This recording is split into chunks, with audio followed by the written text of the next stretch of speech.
Thank you very much for staying up late to come out tonight. We had a very interesting discussion first where we talked about this project, and then we took a ride to see the actual site and see the actual condition of the tunnel. We have what I consider some of the international experts when it comes to construction and engineering and tunnels and tunnel alterations. I want to thank them so much for making their time available. They're doing it on a pro bono basis. We have the Dean of Cornell, Mr. Lance Collins, who is here, and the team from Cornell. We have Dean Mary Boyce from Columbia University and a team from Columbia University. We also have WSP, who's been a consultant who's been working on the project. Sarah Feinberg, who's the former federal transportation official. We have Ronnie Hakam from the MTA and Pat Foy from the MTA and Frank Giesecke from the MTA and a whole MTA team. So we came, reviewed the project, we heard the description, we understand what the project entails. It is a very important project, it's a vital project, and it's a complicated project. Safety comes first. You're talking about a 100-year-old tunnel, so you can imagine the amount of work that has to be done. You're talking about a 100-year-old tunnel that was immersed by Hurricane Sandy. And Hurricane Sandy, as we've learned the hard way, it's not that the floodwaters come in and then they disappear and everything is okay. The floodwaters came in, the salt came in, the salt stayed. And salt and electrical equipment is a toxic cocktail. When you add, on top of the fact that you have a 100-year-old tunnel, it did even more destruction. This project is unique in some ways because it is highly disruptive to New Yorkers. Everyone understands that construction has to be done, rehabilitation has to be done. I want to make sure as governor of the state of New York that I can look New Yorkers in the eye and say, we have gone through the project. We have gone through the project with the best minds on the globe. And this is the best way to do it and the fastest way to do it. I need personally to feel confident in that decision. And frankly, I don't want to hear it secondhand. I want to see it for myself. And I want to have the best minds that we can find, because this is very technical, who review what the plan is. And if there's a better way of doing it, they tell us there's a better way of doing it. If there's not a better way of doing it, and they say that's the best that can be done, fine, then I feel confident going to New Yorkers and saying that. Now, the professionals that we brought today know the state of the art in construction and design and materials that are being used in different countries and in different applications. So there are different dimensions to this project. There's a concrete component, there's an electrical component, there's a number of different facets. They had very interesting feedback.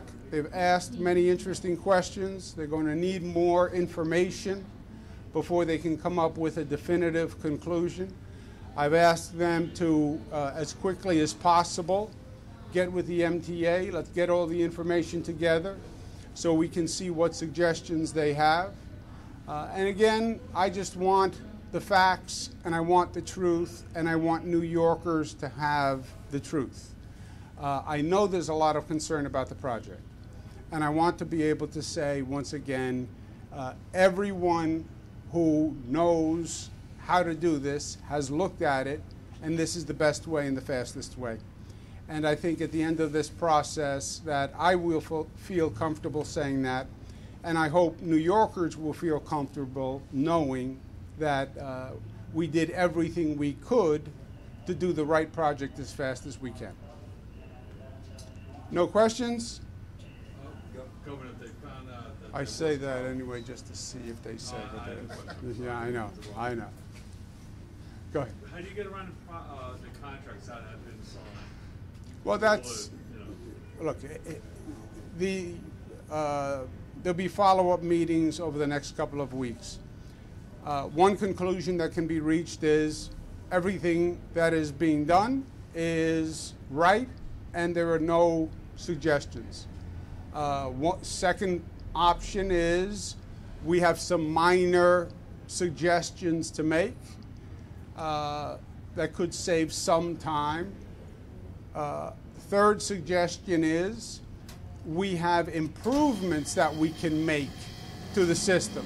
And the fourth suggestion is we have a totally different theory of how this can be done. New materials, new engineering techniques, etc.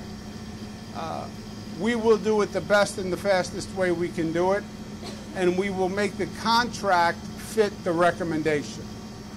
I'm not going to pursue a project because we executed a contract. We'll adjust the contract to fit the project that we want to do.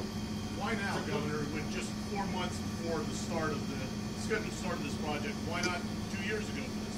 Well, because it's 4 months before the scheduled start of the project. That your question is the answer.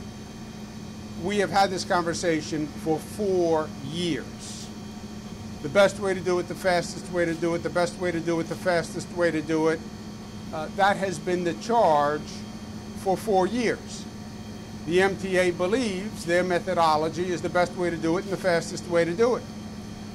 New Yorkers tend to be a skeptical bunch. This is going to be highly disruptive. Construction is going to start in 4 months, and I wanted to make sure we get the best minds again on the globe to review the project, because I want to be able to say, and I want them to be able to validate, we know this is disruptive, but there's no alternative.